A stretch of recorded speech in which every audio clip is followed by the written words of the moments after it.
أعوذ بالله من الشيطان الرجيم. بسم الله الرحمن الرحيم. ومن يشاقق الرسول من بعد ما تبين له الهدى ويتبع غير سبيل المؤمنين نؤله ما تولى ونصله جهنم وساءت مصيرا. وقال النبي صلى الله عليه وسلم: خير الناس قرني ثم الذين يلونهم ثم الذين يلونهم. رواه مسلم. رب اشرح لي صدري ويسر لي امري واحلل عقدة من لساني يفقهوا قولي. اللهم رب زدني علما سبحانك لا علم لنا الا ما علمتنا انك انت العليم الحكيم.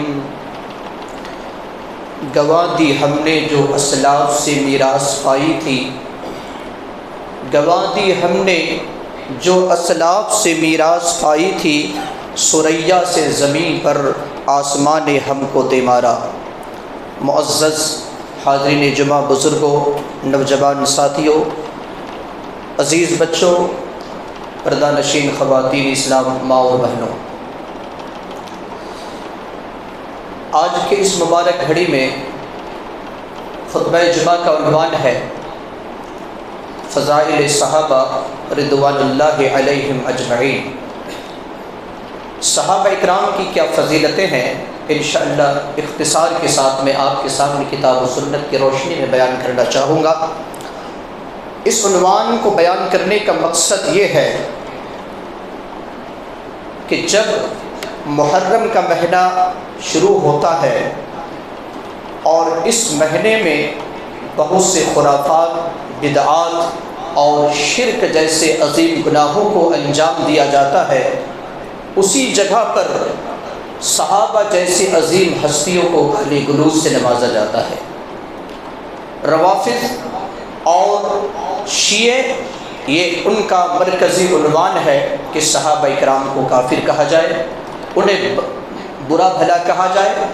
اور ہم میں سے بہت سے ایسے مسلمان ہیں جو تحریکی مزاج رکھنے والے ہیں اور اپنے آپ کو سنی کہتے ہیں، لیکن کتابوں کے اندر بھی، میں ان کتابوں کا نام یا شخص کا نام نہیں لینا چاہتا، ان کتابوں کے اندر بھی صحابہ اکرام کو طعن و تشنیع کیا گیا، صحابہ اکرام کو برا بھلا کہا گیا. اور بہت سارے ایسے علماء ہیں جو اپنے آپ کو سنی کہتے ہیں، شیعہ نہیں کہتے، اپنے آپ کو سنی کہتے ہیں. اس کے باوجود بعض صحابہ کو، بالخصوص معاویہ رضی اللہ عنہ کو برا بھلا کہتے ہیں. اس عنوان کو بیان کرنے کا مقصد یہ ہے کہ صحابہ اکرام کی کیا فضیلت کتاب و سنت کے اندر ہے، اور ہمارا عقیدہ کتاب و سنت کے مطابق ہے، لہذا ہمیں صحابہ اکرام کی فضیلت کو جاننا چاہیے. سب سے پہلی بات کہ صحابی کسے کہا جاتا ہے. علماء اسلام نے صحابی کی بہت سی تعریفیں کی ہے، بہت سے ڈیفینیشن بیان کیا ہے. انہی میں سے ایک مشہور عالم دین حافظ ابن حجر عسقلانی رحمہ اللہ، جنہوں نے الاصابۃ فی معرفۃ الصحابہ کے اندر صحابی کی تعریف کی ہے. انہوں نے کہا: من لقی النبی صلی اللہ علیہ وسلم مؤمنا بہ ومات علی الاسلام.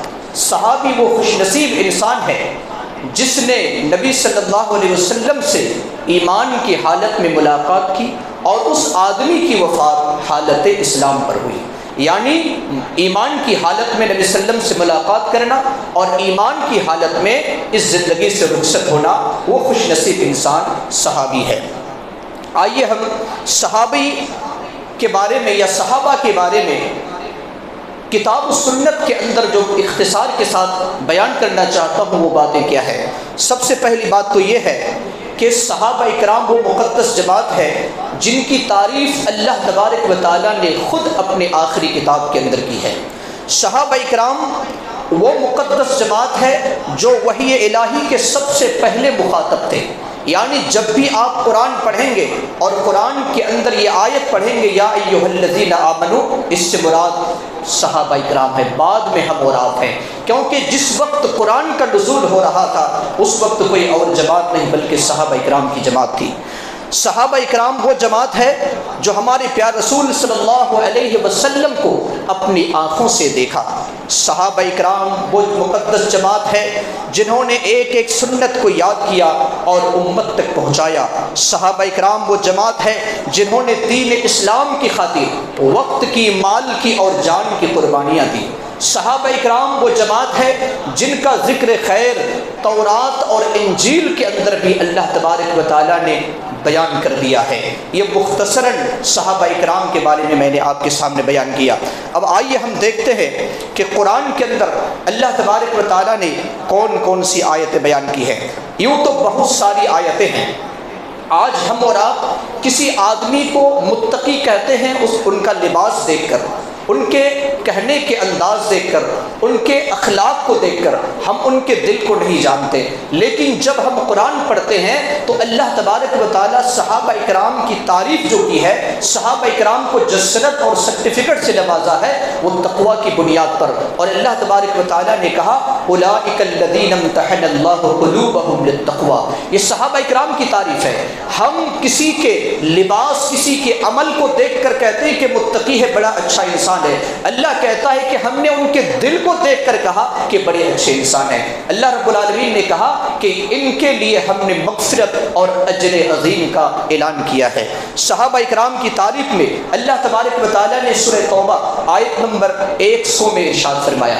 100 نمبر آیت میں اللہ تبارک و تعالیٰ نے کہا والسابقون الاولون من المہاجرین والانصار والذین اتبعوہم بإحسان رضی اللہ عنہم ورضوا عنہ۔ اللہ تبارک و تعالیٰ نے یہاں پر صحابہ اکرام کی تعریف کی ہے جو سبقت کرنے والے ہیں، چاہے مہاجرین ہو یا انصار ہو یا ان کے نقش قدم پر چلنے والے صحابہ اکرام ہو۔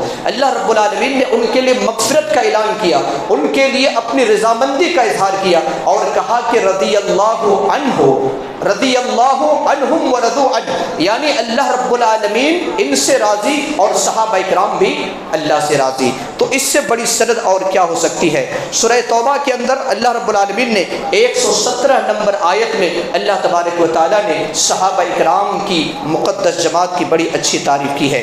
اسی طریقے سے اگر آپ پڑھیں گے سورہ فتح آیت نمبر 29 کے اندر اللہ تبارک و تعالیٰ نے صحابہ اکرام کی تعریف کی ہے۔ لمبی آیت ہے، میں اس آیت کی طرف نہیں جانا چاہتا، صرف یہ میں بتانا چاہتا ہوں کہ قرآن مقدس کے اندر اللہ تبارک و تعالیٰ نے کس طریقے سے صحابہ اکرام کی تعریف کی ہے۔ اس کے علاوہ بھی بہت ساری آیتیں ہیں جو صحابہ اکرام کے شان میں اور صحابہ اکرام کی تعریف میں ہے۔ چند احادیث ملاحظہ فرمائیں۔ احادیث میں سے صحیح مسلم کی ایک حدیث ہے، ابو موسیٰ اشعری رضی اللہ عنہ اس حدیث کے راوی ہیں۔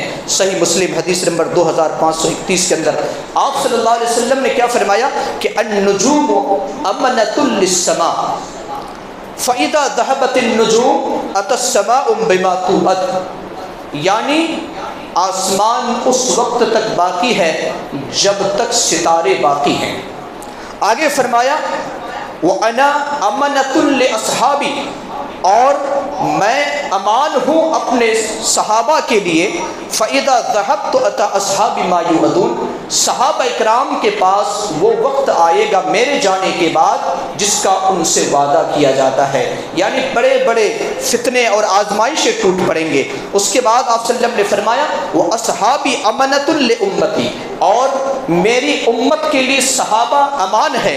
فَإِذَا ذَهَبَ أَصْحَابِي أَتَى أُمَّتِي مَا يُوعَدُونَ، صحابہ اکرام پر وہ انتقال کے بعد میری امت پر وہ مصیبتیں آئیں گی جن سے ان کا وعدہ کیا جاتا ہے۔ کہنے کا مطلب یہ ہے کہ اللہ کے رسول صلی اللہ علیہ وسلم نے صحابہ اکرام کی تعریف کی اور کہا کہ جب تک صحابہ اکرام میری امت میں موجود رہیں گے یہ بدعات، خرافات اور دیگر فتنے وجود میں نہیں آ سکتے ہیں۔ یہ اللہ کے رسول صلی اللہ علیہ وسلم نے سند دی۔ اسی طریقے سے صحیح مسلم کی روایت ہے، عمران ابن حسین رضی اللہ عنہ فرماتے ہیں کہ نبی صلی اللہ علیہ وسلم سے پوچھا گیا کہ کون سا زمانہ بہتر ہے؟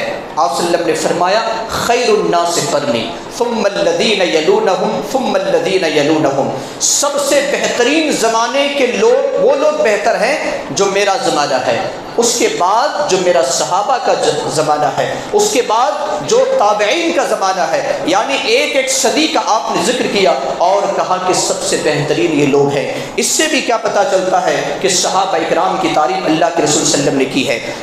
اسی طریقے سے بہت سارے لوگ جو صحابہ اکرام کو گالی گلوچ کرتے ہیں، اس ضمن میں ایک بات آپ سے عرض کر دوں،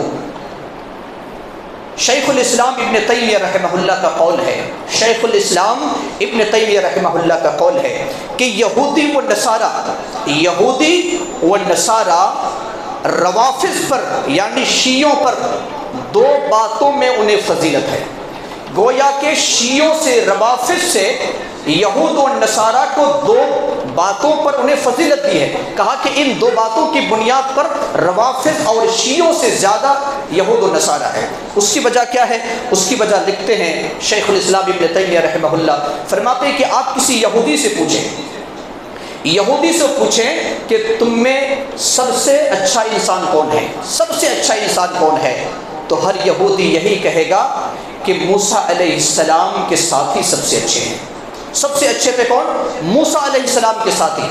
اگر ان سے نصارہ سے، عیسائیوں سے پوچھا جائے کہ سب سے اچھے انسان تم میں سے کون ہے، تو نصارہ عیسائی یہی کہیں گے کہ سب سے عیسیٰ علیہ السلام کے ساتھی اچھے لوگ ہیں، جو حواری ہیں وہ سب سے اچھے ہیں۔ لیکن جب روافض سے پوچھا جائے کہ سب سے بدترین لوگ کون ہے، تو یہ روافض کہیں گے اس امت کے سب سے بدترین لوگ نعوذ باللہ صحابہ اکرام ہیں۔ یہ روافض اور شیعوں کا کردار ہے، یہ کہیں گے کہ سب سے بدترین لوگ صحابہ ہیں، رسول اللہ صلی اللہ علیہ وسلم کے ساتھی ہیں۔ اسی لیے امام شافعی رحمہ اللہ لکھتے ہیں کہ اگر روافض یا شیعہ اگر یہ جانور ہوتے تو جانوروں میں سے گدھے ہوتے۔ امام شافعی رحمہ اللہ فرماتے ہیں کہ اگر شیعہ جانور ہوتے تو جانوروں میں کون سے جانور ہوتے؟ گدھے ہوتے۔ آج بہت سارے مسلمان ایسے ہیں جو ایران اور اسرائیل کی جنگ میں مسلمان خوش ہیں اور ایرانیوں کو ہیرو بنا کر پیش کر رہے ہیں۔ ہم میں سے بہت سارے تحریکی لوگ بھی اس میں شامل ہیں، بہت سارے سے مسلمان بھی شامل ہیں، اور کہتے ہیں کہ اب بدلہ لے لیا ہے۔ مسلمانوں، اگر اسرائیل اگر یہ قاتل انبیاء ہے، نبیوں کو اگر انہوں نے قتل کیا ہے، یحییٰ اور زکریا علیہ السلام کو قتل کیا ہے، ہمارے نبی جناب محمد الرسول اللہ صلی اللہ علیہ وسلم کو زہر اگر یہودیوں نے ملایا ہے، تو یاد رکھو اگر یہ نبی کے دشمن ہے تو جو شیعہ ہے یہ صحابہ اکرام کے دشمن ہے، یہ صحابہ اکرام کے دشمن ہیں۔ اسی لیے ان کا کہنا ہے کہ سب سے بدترین لوگ اس قوم کے اندر صحابہ اکرام ہے۔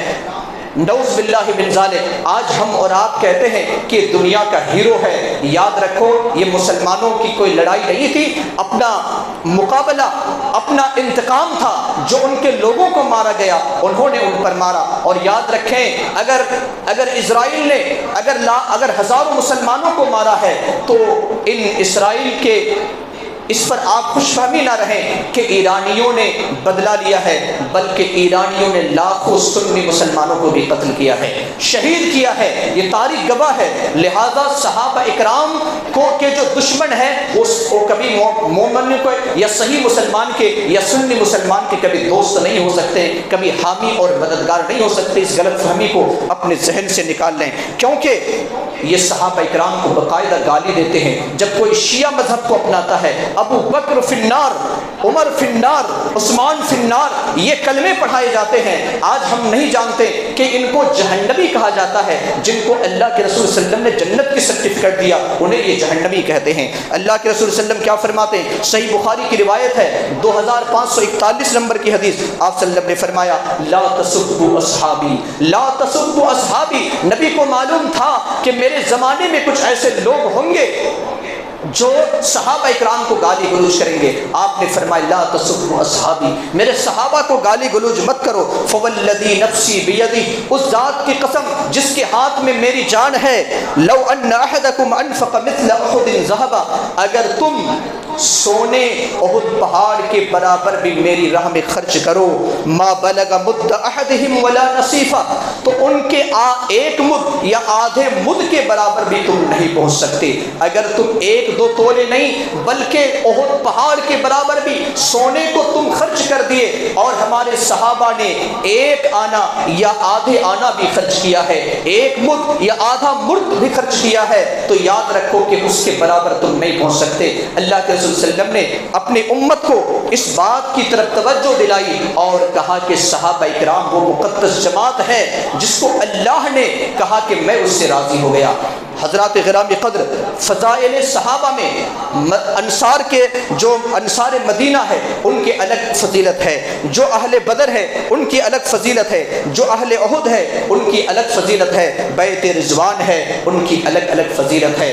ابو بکر ہمارے جو سلف ہے اور کتاب و سنت کا جو صحیح منہج کو ماننے والے ہیں، ان کا عقیدہ ہے کہ صحابہ اکرام سب کے سب مغفور ہے، اللہ تبارک و تعالیٰ نے انہیں بخش دیا ہے، ان کے اللہ رب العالمین نے ان کے گناہ کو بخش دیا ہے اور انہیں جنتی قرار دیا ہے، اسی لیے اپنی رضامندی کا اظہار کیا ہے۔ ان صحابہ اکرام میں سے سب سے عظیم صحابی سیدنا ابو بکر رضی اللہ عنہ ہیں، جو یار غار ہیں۔ وہ یار غار کئی دن تک غار ثور میں آپ صلی اللہ علیہ وسلم کے ساتھ رات میں آپ نے وقت بتایا ہے، اور اسی کا تذکرہ کرتے ہوئے عمر بن خطاب نے کہا تھا کہ میری پوری زندگی کی نیکی ترازو کے ایک پلے میں، اور ابو بکر کی صرف اس سفر کی نیکی جو ہجرت کے وقت انہوں نے پیش کیا تھا، خدمت کی تھی، اس نیکی کو اگر مجھے دے دیا جائے اور میری پوری زندگی کو اس طرف دے دیا جائے، یعنی ابو بکر کو دے دیا جائے، تو یقیناً میں خوش نصیب سمجھوں گا۔ اس کا مطلب یہ ہے کہ صحابہ اکرام میں سب سے بہترین صحابی حضرت ابو بکر ہیں۔ اللہ کے رسول صلی اللہ علیہ وسلم نے ایک مرتبہ فرمایا کہ جنت کے 8 دروازے ہیں، جنت کے 8 دروازے ہیں۔ حضرت ابو بکر صدیق رضی اللہ عنہ نے سنا کہ اللہ کے رسول کوئی ایسا بھی خوش نصیب انسان ہے جسے جنت کے 8 دروازے سے بلائے جائیں گے۔ اللہ کے رسول صلی اللہ علیہ وسلم کی اس جواب میں کیا کہا؟ اے ابو بکر، ہاں میری امت کا ایک ایسا بھی شخص ہے، ایک ایسا بھی شخص ہے جو جنت کے 8 دروازے سے بلائے جائیں گے، اور امید کرتا ہوں اے ابو بکر تم ہو۔ یہ صحابی رسول ہیں۔ اللہ کے رسول صلی اللہ علیہ وسلم نے اپنی زندگی میں کئی مرتبہ امامت کا حق سیدنا ابو بکر صدیق رضی اللہ عنہ کو دیا، کئی وقت کی نمازیں آپ نے پڑھائی۔ اللہ کے رسول صلی اللہ علیہ وسلم نے فرمایا میں نے تمام صحابہ اکرام کے احسان کا بدلہ چکا دیا سوائے ابو بکر کے، میں نے ابو بکر کے احسان کا بدلہ چکا نہ سکا۔ کہنے کا مطلب یہ ہے مسلمانوں کہ ابو بکر امت کے سب سے بہترین شخص اور نبی کے بعد سب سے بہترین شخص اللہ کے رسول صلی اللہ علیہ وسلم نے قرار دیا۔ پھر دوسرے نمبر پر آتا ہے سیدنا عمر بن خطاب رضی اللہ عنہ۔ یہ وہ شخصیت ہے جن کے بارے میں قرآن مقدس کے کئی ایسی آیتیں ہیں، 17 سے 18 آیتیں سیدنا عمر بن خطاب کے مشورے پر نازل ہوئی ہے۔ مشورہ دیا نبی صلی اللہ علیہ وسلم کو عمر بن خطاب نے، اور اللہ تبارک و تعالیٰ نے ان کے مشورے پر آیت نازل ہوئی۔ اور عمر بن خطاب وہ شخص ہے جن کو دیکھ کر ابلیس بھی، شیطان بھی اپنا راستہ بدل لیتا تھا۔ جس راستے سے عمر بن خطاب جاتے، سامنے سے اگر کوئی شیطان آتا اپنا راستہ بدل لیتا تھا۔ اور اس عمر بن خطاب کو رضی اللہ عنہ انہیں بھی شہید کیا جاتا ہے۔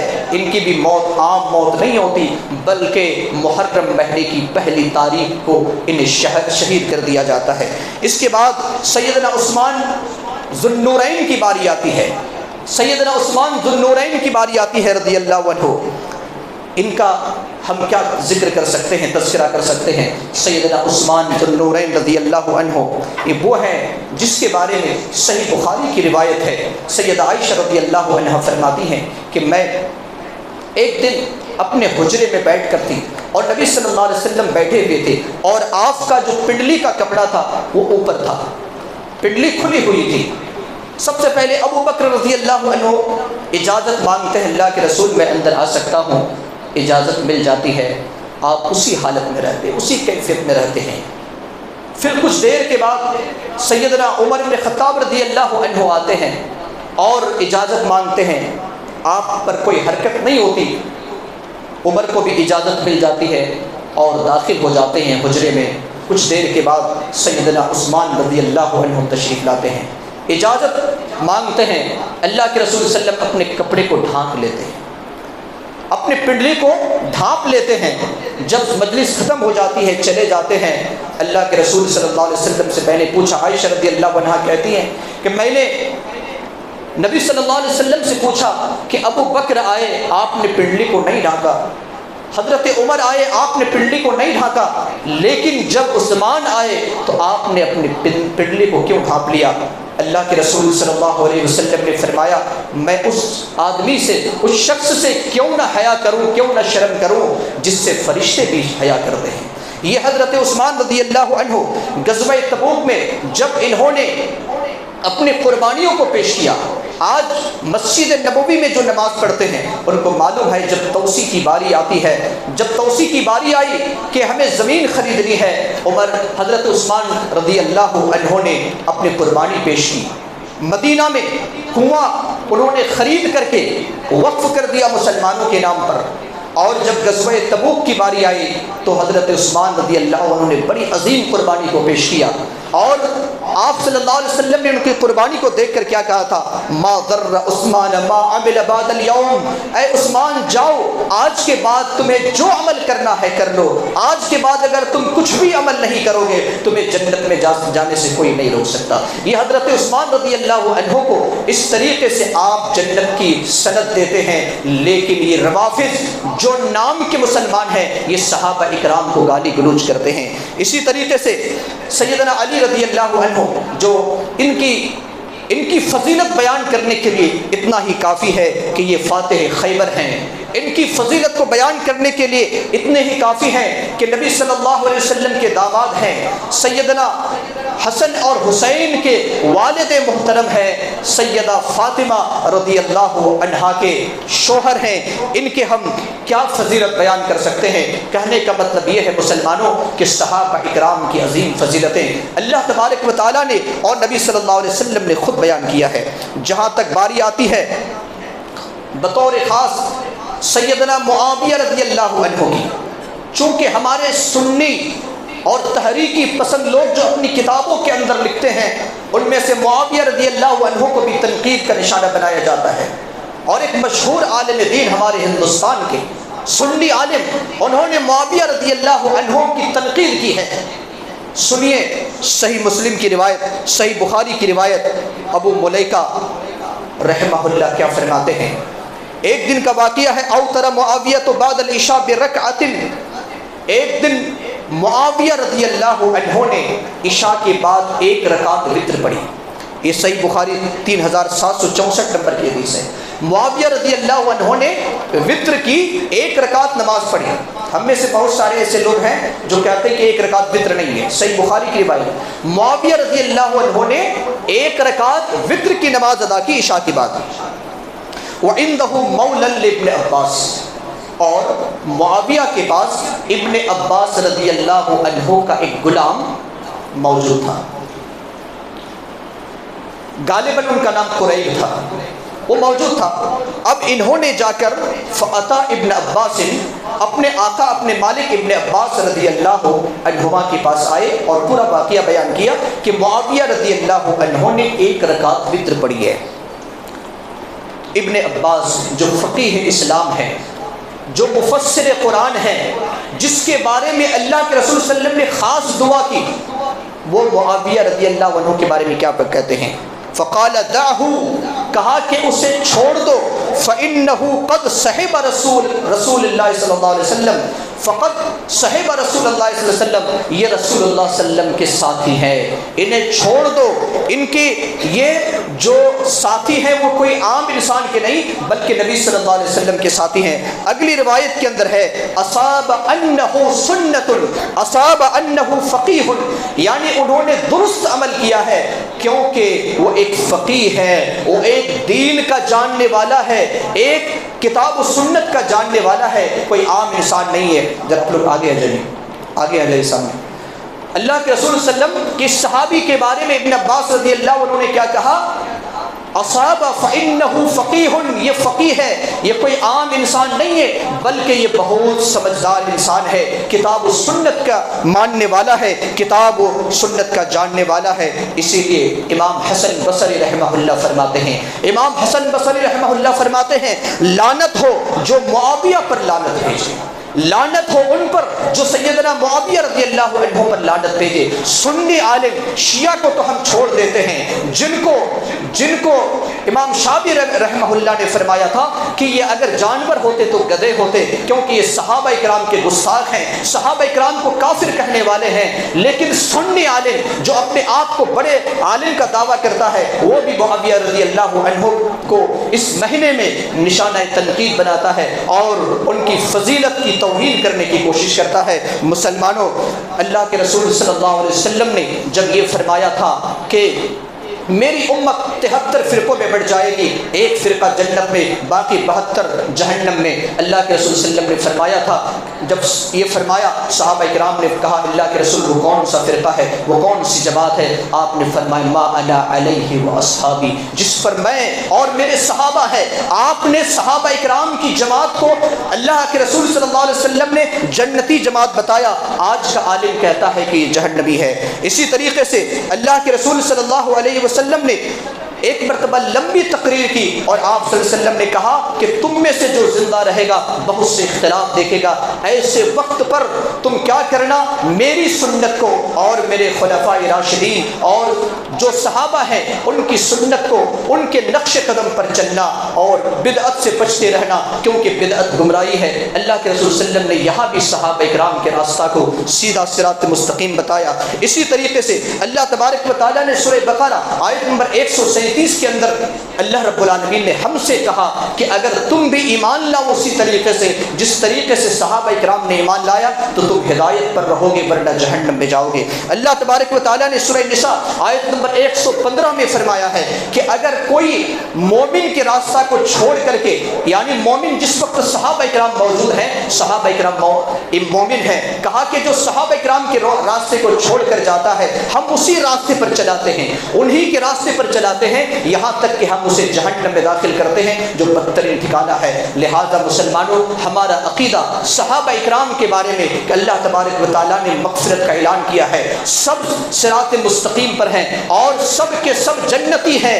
ہم یہ الگ بات ہے کہ کسی صحابی کی فضیلت زیادہ ہے، جیسے کہ سب سے عظیم فضیلت ابو بکر کو ہے، پھر عمر کو ہے، پھر عثمان غنی کو ہے، پھر علی کو ہے، اس طریقے سے عشرہ مبشرہ ہے، پھر جو میدان احد میں، پھر اسی طریقے سے میدان بدر میں جو شریک ہونے والے اور شہید ہونے والے صحابہ ہیں، آپ نے الگ الگ فضیلت بیان کی ہے، لیکن کسی بھی صحابی کو ہم تنقید نہیں کر سکتے ہیں اور نہ ہی کسی صحابی کو ہم گالی گلوچ کر سکتے ہیں، نہ کسی صحابی کو ہم جہنمی کہہ سکتے ہیں، کیونکہ ہم ان کے رائی کے دانے کے برابر بھی ہم اجر و ثواب میں پہنچ نہیں سکتے ہیں۔ لہذا ہمارا عقیدہ صحابہ اکرام کے ساتھ بالکل وہی ہونا چاہیے جو نبی صلی اللہ علیہ وسلم کا ہے، جو کتاب کے اندر ہے، یعنی قرآن مقدس کے اندر ہے، جو سنت رسول کے اندر ہے، ہمارا عقیدہ یہی ہونا چاہیے۔ انہی چند کلمات کے ساتھ میں اپنی بات کو ختم کرتا ہوں۔ اللہ رب العالمین سے دعا ہے کہ اللہ تبارک و تعالی ہم تمام لوگوں کو کتاب و سنت پر چلنے والا بنائے،